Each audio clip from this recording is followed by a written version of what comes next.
વડોદરા જિલ્લામાં નહિવત વરસાદ નોંધાયો છે, ત્યારે આજવા સરોવર માત્ર 208 ફૂટ ભરાયું છે.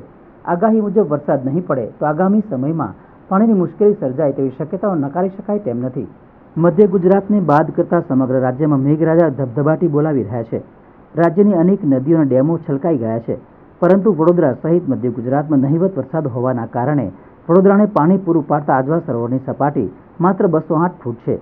જો કે આજવા સરોવરને અડીને આવેલા પ્રતાપ સરોવરની સપાટી 222 ફૂટ છે. નોંધનીય છે કે ગત વર્ષે આજની તારીખમાં આજવા સરોવરની સપાટી બહાર 212 ફૂટ હતી.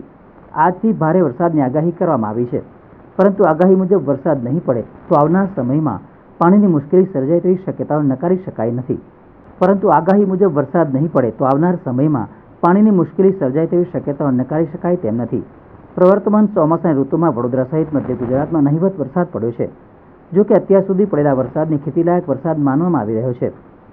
ઓછા વરસાદના કારણે વડોદરા જિલ્લામાં આવેલા નાના મોટા તળાવો પણ ભરાયા નથી. તેની સાથોસાથ વડોદરા શહેરને પાણી પૂરું પાડતા આજવા સરોવર પણ ભરાયું નથી. ગત વર્ષે આજની તારીખે આજવા સરોવરની સપાટી 212 ફૂટ પહોંચી હતી, પરંતુ આ વખતે નહિવત વરસાદના કારણે આજવા સરોવરની સપાટી માત્ર 208 ફૂટ છે.